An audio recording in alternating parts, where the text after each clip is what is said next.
Welcome to Competition Care. মই মঞ্জিত হুজুৰি আপোনাক লৈ আহিছোঁ ইণ্ডিয়ান ৰেনেছাৰ দ্বিতীয়টো পাৰ্ট। ইয়াত আমি ভাৰতীয় ৰেনেছাৰ লগত জড়িত গুৰুত্বপূৰ্ণ বাকি থকা টপিকসমূহ পঢ়িম। প্ৰথমতে চাওক আমি Theosophical Society. The term Theosophy is derived from the Greek word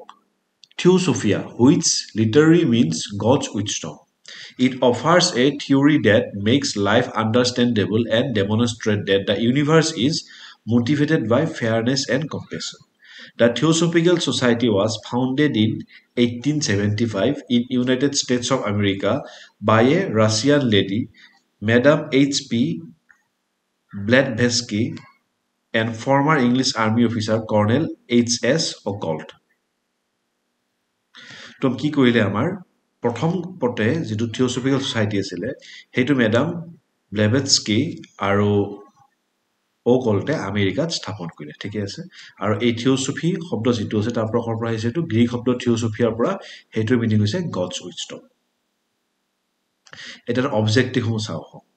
eliminating discrimination in order to install universal brotherhood studied dharma philosophy and science in a comparative manner to look into hidden aspect of nature as well as hidden power within humans, to disseminate knowledge of the universe, inherent laws among men. আৰু তেওঁলোকে কি কৰিছিলে to study religion, science, philosophy, both ancient and modern time, আৰু investigate men innate abilities. তো এইবিলাক তেওঁলোকৰ উদ্দেশ্য আছিল। এতিয়া আমাৰ কাৰণে ইম্পৰ্টেণ্ট হ'ল Theosophical Society of India. ঠিক আছে ভাৰতবৰ্ষৰ Theosophical Society ৰ বিষয়ে আমি জানিব লাগিব এতিয়া The founders saw India as a suitable location for theosophical movements. In 1886, the Theosophical Society of India was founded in Adair, Madras by their inspiration. The Indian section of Theosophical Society was chartered on November 17, 1890, with effect from January 1, 1891. আৰু কি কৰিছিলে আমাৰ any বেসান্তে এই যেটো theosophical movement আছিল তাক ভাৰতবৰ্ষত প্ৰখ্যাত কৰি দিছিল Theosophical Society accomplished much in the field of education. The Central Hindu College in Varanasi, which opened in 1898, was most successful venture in this direction. তো কি হল আমাৰ যিখন হিন্দু কলেজ আছে বেনাৰসীত এই Theosophical Society ওপেন কৰালে তেওঁলোকে কি কৰিছিলে থিওসফিষ্ট বিলাকে হিন্দু উপনিষদ সমূহক পৰা তাৰ কাহিনী বিলাক বিস্পাসি উলাইছিলে আৰু তাৰ পৰা তাৰ যেটো প্ৰকৃত শিক্ষা হেটা মানুহৰ মাজত বিলাবলৈ চেষ্টা কৰিছিল আৰু এই Theosophical Society কি কৰিছিলে সকলো বিলাক ধৰ্মকে অধ্যয়নত গুৰুত্ব দিছিলে আৰু তেওঁলোকে কি কৰিছিলে হিন্দুজিম ধৰ্ম আছে তাত ওয়াৰ্ল্ডৰ আটাইতকৈ মানে ইম্পৰ্টেন্ট আৰু আটাইতকৈ গুৰুত্বপূৰ্ণ স্পিৰিচুৱেল ৰিলিজন হিচাপে চিহ্নিত কৰিছিলে Theosophy adhered to Hinduism spiritual philosophy, including the doctrines of karma and soul transmigration. The Theosophical Society believes were an odd mix of religion, philosophy, and occultism. আৰু Theosophical Society কি কৰিছিল তেওঁলোকে Hindu metaphysical ডক্ট্ৰাইনৰ গ্ৰেটনেছটো আমাক দেখাই দিছিল আৰু লগতে কি কৰিছিল আমাৰ মানুহৰ মাজত হিন্দু চেতনাটো গাঢ় কৰি তুলিছিল ইয়াৰ ফলত কি কৰিছিল আমি আমাৰ উপনিষদৰ কাহিনীবিলাক গম পাইছিল আমাৰ অতীত ইতিহাসবিলাক মানুহে আকৌ এবাৰ পুনৰুত্থান কৰিছিল যাৰ ফলত আমাৰ মাজত এটা নিজস্ব আত্মসন্মান আত্মবিশ্বাস আৰু জাতীয়তাবাদ গঢ় লৈ উঠিছিল এতিয়া এটা প্ৰশ্ন হয় হা এপিএসসি মেইনছত উঠিব পাৰে এনিবেশন আৰু Theosophical Society ৰোল তো Theosophical Society ৰোল হম আমি চালো তেওঁলোকে কি কৰিছিল এইবিলাক তেওঁলোকৰ কাম বিলাক আছিল এইবিলাক চালো লগতে সুধিব কি এনিবেশন কি দৰে Theosophical Society লগত জড়িত হৈ আছিল এটা চাই গলে হল according to Mrs. Enibesan it the needs of India among other things the development of national spirit and education founded on Indian ideals and enriched but not dominated by Western thought and culture. In 1889, Enibesan joined Theosophical Society. She was a firm believer in the Ved and Upanishad teaching. She found the Indian soil to be both liberating and enlightening, so she adopted the nation and made their permanent home. তো কি কৰিছিল এনিবেশনতে ভাৰতবৰ্ষত হেখিনি বস্তু বিচাৰি পাইছিল যাৰ ফলত তেওঁ নিজক যেটো এনলাইটমেন্ট আছিল হেটো নিজকটো সুবিধা পাইছিল আৰু তেওঁ ভাৰতবৰ্ষক কি কৰিছিল নিজস্ব মাতৃভূমি হিচাপে আকোৱালি লৈছিল এবাৰ এনিবেশনটো আমি কথা পঢ়ি আছো She was a vocal opponent of the prevalent evils of Indian society at that time, such as child marriage and unacceptability of widow remarriage. তো সেই সময়ত কি হৈছিলে আমাৰ যিখন সমাজখন আছিলে হিন্দু সমাজখন আছিলে বা ভাৰতীয় সমাজখন আছিলে তাত শিশু বিবাহ বিধৱা বিবাহত নিষেধাজ্ঞা এইবিলাক চলি আছিলে আৰু তেওঁ এইবিলাকৰ বিৰুদ্ধে মাত মাতিছিলে she gradually became a Hindu not only in her belief but also in her clothing, food, company and social manners. আৰু লাহে লাহে কি কৈছিল হিন্দু ধৰ্মত ইমান সোমাই গৈছিলে তেওঁ অকল ধৰ্মৰ জৰিয়তে নহয় নিজৰ তেওঁ বেশা ভূষা খাদ্য তেওঁৰ যাৰ লগত ফুৰে তেওঁ যিখিনি সামাজিক আচাৰ বিধি সকলো হিন্দু ধৰ্মৰ লগত জড়িত হৈ পৰিছিলে It became a Hindu revival movement under her leadership. তো আমি জানো ৰিফৰ্মিষ্ট আৰু ৰিভাইভেলিষ্টে কি কৰে এটা স্পেচিফিক ধৰ্ম সম্প্ৰদায়ৰ উন্নতিৰ কাৰণে কাম কৰে তো এনি বেচান্তৰ নেতৃত্বত কি হ'ল যিটো থিওচফিকেল মুভমেণ্ট আছিলে সেইটোতে হিন্দু ৰিভাইভেল মুভমেণ্ট বনি গ'ল যাৰ জৰিয়তে হিন্দু সমাজৰ বেয়াখিনি আঁতৰাই কেনে হিন্দু ধৰ্মটোক ওপৰত উঠোৱাৰ এটা চেষ্টা আছিলে In 1898, Besant established the Central Hindu College in Banaras, where both Hindu religion and Western scientific subjects were taught. She made significant contribution to the cause of female education. তো এনি বেচান গম পালো হিন্দু কলেজ আহিলে female education আহি গ'ল আৰু তেওঁ কি কৰিলে হোম ৰুল এনি বেচান্তে কি কৰিছিলে প্ৰথমতে যেটো আইৰিছ হোম ৰুল মুভমেণ্ট আছিলে তাৰ ফলো কৰিয়ে ভাৰততেও হোম ৰুল মুভমেণ্টটো ষ্টাৰ্ট কৰিছিলে লগতে কোনে সহায় কৰিছিলে তিলকে এতিয়া চাও আমি সত্যসধ সমাজ আমি থিওচফিকেল সোসাইটি চালো তাত এনি বেচান চালো ইয়াৰ পৰা প্ৰিলিমছ আৰু মেইনৰ্ছৰ প্ৰশ্ন অহা বহুতখিনি চান্স থাকে এতিয়া চাওক সত্যসধ সমাজ সত্যসধক সমাজ was a social reform society founded by কোন জ্যোতিবা ফুলে কি কৰিছিলে সত্য সমাজখনক start কৰিছিলে the society endeavored to mitigate the distress and suffering of Dalit and women তেওঁলোকে কি কৰিছিলে দলিত আৰু মহিলাৰ যিখিনি দুখ বা দুৰ্দশা আছে সেই সকল কমাবলৈকে যত্ন কৰিছিলে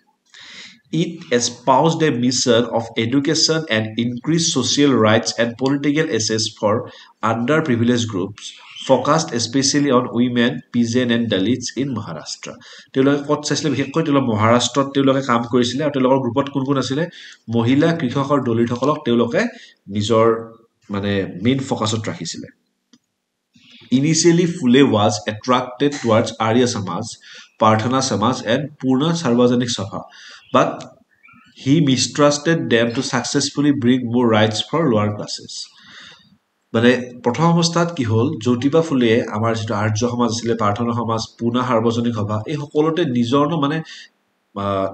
আকৰ্ষিত হৈছিল কিন্তু পিছতে ভাবিছিল যে সেই সকলে কি জানি যিখিনি নিম্ন শ্ৰেণীৰ মানুহ আছে তেওঁলোকলৈকে সীমা সংখ্যক সা সুবিধা আগবঢ়াই নিদিব This mistrust caused Phule to establish সত্যসধ সমাজ আৰু এই মিষ্ট্ৰাষ্টৰ কাৰণে কি হ'ল তেওঁ এই আৰ্য সমাজ প্ৰাৰ্থনা সমাজ বা পুনা সাৰ্বজনিক সভাত নুসুমালে তেওঁ নিজাকৈ সত্য সমাজখনৰ ষ্টাৰ্ট কৰিলে The Samaj argues that priestly dominance is not an inherent trait. Rather, the Varna were manufactured in a strategic move meant to establish and protect priestly social standing. The Samaj also advocated for social changes that went against prevalent tradition, including less expensive wedding, intercaste marriage, and end of child marriage, and right of the widow to remarry. তো তেওঁলোকে কি কৰিছিলে মানে বিয়াত কমকে খৰচ কৰিব লেখত কি বহুত ডাউৰি প্ৰথা আছিল ন বিয়াত খৰচ মানে কি ডাউৰি প্ৰথা সিস্টেম ইন্টাৰকাষ্ট মেৰেজত তেওঁলোকে গুৰুত্ব দিলে এই শিশু বিবাহত তেওঁলোকে নিষেধাজ্ঞা লগালে আৰু কি কল তেওঁলোকে কৰে যে আপোনালোকে বিধৱা বিবাহৰ পুনৰ প্ৰচলন কৰক এইবিলাক কি আছিল তেওঁলোকৰ মানে এডভোকেট কৰা কিছুমান পইণ্ট আছিল The Samaj original commitment to education and charitable activities was combined with espousal of anti-Brahmin rhetoric as the organization spread across Maharashtra. The organization attracted individuals of all caste, religion, and profession, including Brahmins, Muslim, lawyer, merchant, peasant, landowners, agricultural laborers, Rajput, untouchable, and government official. তো কি দেখা যায় যে এই মুভমেণ্টটোৱে যিমানখিনি সত্যসধ সমাজে যিমান সমাজৰ শ্ৰেণী মানুহ আছিল সকলোকে আগুৱাই লৈছিলে In order to spread their ideas more effectively, the Samaj published Dinabandhu newspaper from 1887 to 1897. The doctrine of Samaj left a major impact on India's intellectual and political spheres, especially in relation to non-Brahmin and Dalit politics. Jyotiba Rao Phule Savitribai was the head of women section of the society. The Samaj disbanded during the 1930s as leader left to join India's National Congress Party. এখন যেতিয়া কি হ'ল তাৰ লিডাৰখিনি Indian national Congress merge হৈ গ'ল সেই মুভমেণ্টটো বা সমাজখন আমি তাতিয়াৰ পৰা মানে গায়ব হৈ গ'ল ঠিক আছে এতিয়া জ্যোতিবা ফুলেৰ বিষয়ে অকমান দিছে He was a prominent social reformer and thinker of 19th century of India. He dedicated his entire life relentlessly fight against social domination by the majority and striving for freedom of all people who were oppressed by social inequality. তো দেখিছো এটা সমাজৰ সকলো শ্ৰেণী বিশেষকৈ নিপীড়িত শ্ৰেণী দলিত শ্ৰেণী মহিলা সকলৰ কাৰণেও মাত মাতিছিলে In his views, the enlightenment of women and lower caste was the sole solution to combat social evils. Jyotiba Phule. He opposed upper caste authoritarian and urged prison to resist restriction. তো কি হৈছিলে সেই সময়ত কি হৈছিলে যেটো উচ্চ শ্ৰেণীৰ মানুহ আছিল তেওঁলোকে কি কৰিছিলে নিজৰ মন মৰ্জি মতে কাম কৰিছিলে তেওঁ সেই সকলৰ যেটো মন মৰ্জি আছিল তাতেও বাধা প্ৰদান কৰিছিলে তেওঁ কৈছিলে যে লোৱাৰ শ্ৰেণীৰ মানুহে সম অধিকাৰ লাভ কৰিব লাগে He believed in gender equality. তেওঁ পুৰুষ মহিলা কি কৰিছিলে সকলোৰে সম অধিকাৰ গুৰুত্ব দিছিলে Jyotiba coined the term Dalit to apply all people considered lower caste and untouchable by the Brahmin. এই দলিত শব্দটো কিয় কল ব্যৱহাৰ কৰিছিলে যত সকলোবিলাক নিম্ন শ্ৰেণীৰ মানুহ আৰু যিসকলক ব্ৰাহ্মণ সকলে আনটাচেবল বুলি গণ্য কৰিছিলে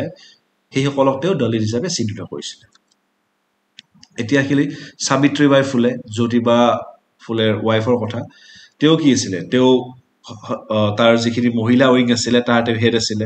He started Mahila Seva Mandal in 1852 aimed to raise awareness among women about their rights, dignity, and social issues.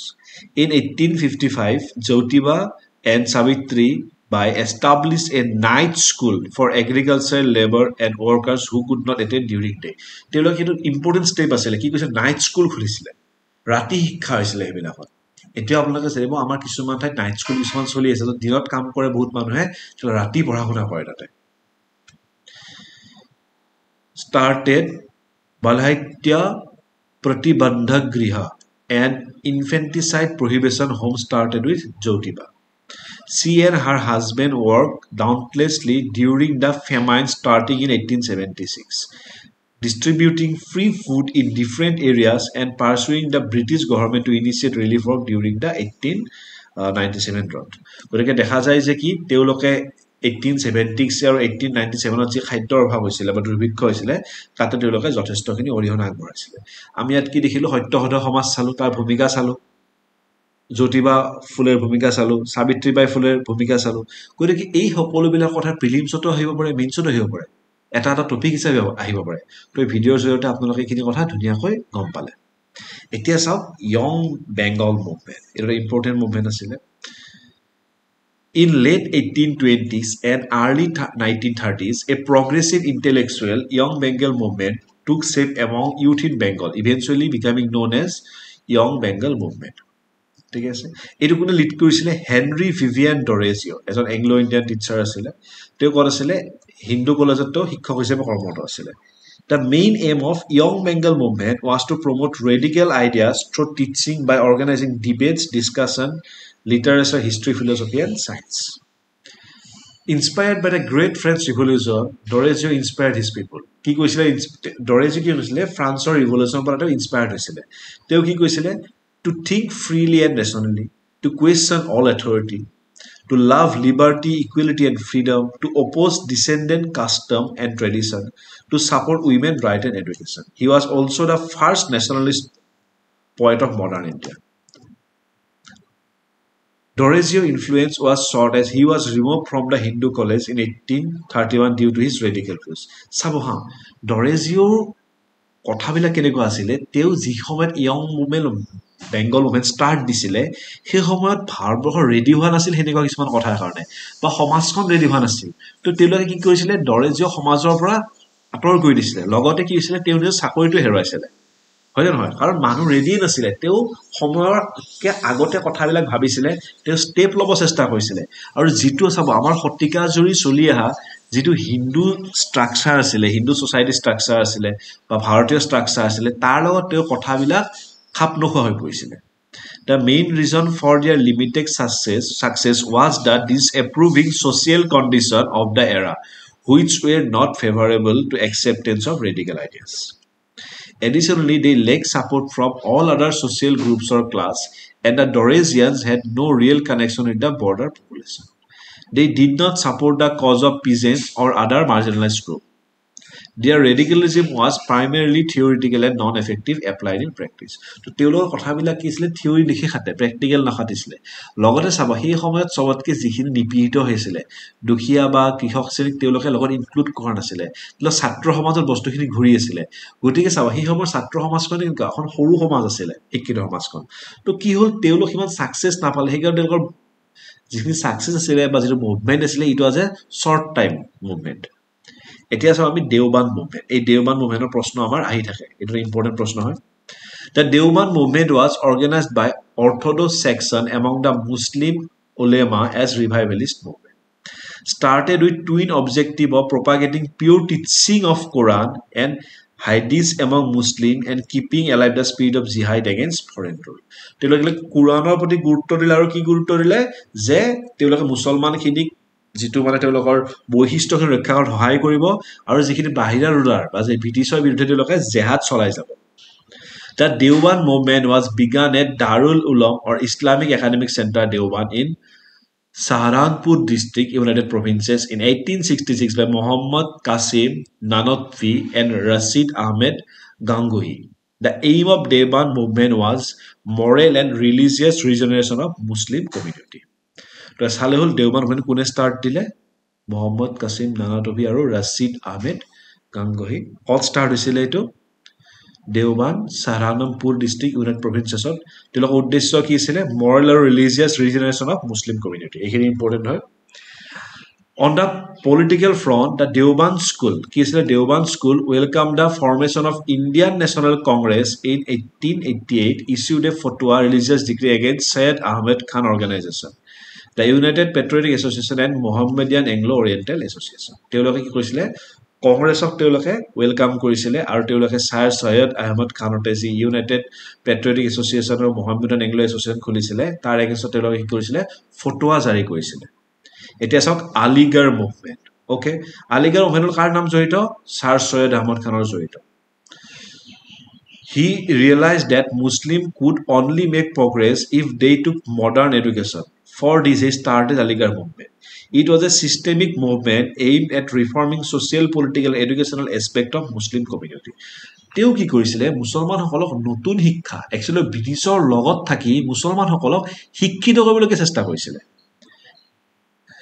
The movement name derives from the fact that its core and origins lay in the city of Aligarh in central India, in particular with foundation of Mohammedan Anglo-Oriental College in 1875.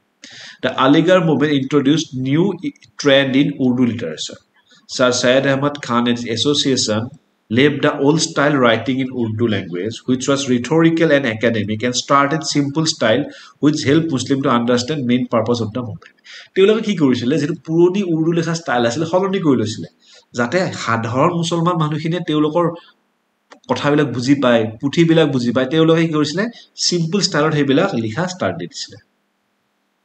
The movement undertook modernized Muslim education by adapting English as a medium of learning and Western education rather than just focusing on traditional teaching. তেওঁলোকে ইংৰাজী ভাষাত যথেষ্ট গুৰুত্ব দিছিল তেওঁলোকে বুজিছিল যে ইংৰাজী শিকিলেহে তেওঁলোকৰ ডেভেলপমেন্ট হয় মুছলমান কমিউনিটি তো তেওঁলোকে মুছলমান কমিউনিটিক ইংৰাজী শিক্ষাৰ প্ৰতি ধাউতিমুখীয়া কৰিছিল He wanted to reconcile Western scientific education with the teaching of the Quran, which were to be interpreted in light of contemporary rationalism and science, even though he held the Quran to be ultimate authority. তেওঁ কি বিচাৰিছিলে যেটো মানে পাশ্চাত্যৰ যেটো বৈজ্ঞানিক শিক্ষা যেটো মডাৰ্ন শিক্ষাটো বিচাৰিছিলে লগতে তেওঁ কি কৰিছিলে মুছলমান কমিউনিটিক আপ টু ডেট কৰি খুজিছিলে কিন্তু লগতে তেওঁ কি ধৰিছিলে তেওঁ কোৰানক সদায় তেওঁ আল্টিমেট অথৰিটি বুলি গণ্য কৰি আছিল Sir Syed established Scientific Society in 1864 in Aligarh to translate Western works into Indian languages to prepare the Muslim to accept Western education and to inculcate scientific temperament among the Muslims. The Aligarh Institute Gazette, a magazine published by Sir Syed, was an organ of the scientific society. The Aligarh movement helped in Muslim revival. গতিকে আমি আজি কেইবাটাও movement চালো গতিকে ৰেনেছাৰ যিখিনি important movement আছিলে প্ৰথম ভিডিঅ'ত আমি চালো ব্ৰাহ্ম সমাজ চালো আৰ্য সমাজ চালো ৰামকৃষ্ণ মিছন চালো আজি আমি থিঅ'চফিকেল ছ'চাইটি চালো ইয়ং বেংগল মুভমেণ্ট চালো আমি দেওবান মুভমেণ্ট চালো আলিগাৰ মুভমেণ্ট চালো কেইবাটাও গুৰুত্বপূৰ্ণ মুভমেণ্ট চালো এই সকলো কি হয় ইণ্ডিয়ান ৰেনেছাৰ পাৰ্ট হয় ইণ্ডিয়ান ৰেনেছাৰ পৰা আমাৰ এপিএছচি বা ইউপিএছচিত কেইবাটাও প্ৰশ্ন সোধে এইটো ইম্পৰ্টেণ্ট পাৰ্ট হয় সুধিব পাৰে এই মুভমেণ্টটো কি কাৰণে হৈছিলে ৰামমোহন ৰায় অৱদান সুধিব পাৰে ছাৰ সৈয়দ আহমেদ খান অৱদান সুধিব পাৰে জ্যোতিবা ফুলে অৱদান সুধিব পাৰে তেওঁলোকে কেনেকৈ সমাজৰ ইম্পেক্ট পেলাইছিলে নেশ্যনেলিজমত কেনেকৈ ইম্পেক্ট পেলাইছিলে ছ'চাইটিখন কেনেকৈ সলনি কৰি গৈছিলে এই সকলোবিলাক প্ৰশ্ন গুৰুত্বপূৰ্ণ গতিকে আপোনালোকে সকলোবিলাক ভিডিঅ'বিলাক ভালদৰে আমাৰ চাব আশা কৰোঁ আমাক আপোনালোকে ভাল পাই আছে ভিডিঅ'সমূহ আমাৰ চেনেলটো লাইক শ্বেয়াৰ আৰু ছাবস্ক্ৰাইব কৰিব তো so' again welcome to competition care by the officer for the officers ধন্যবাদ বিদায়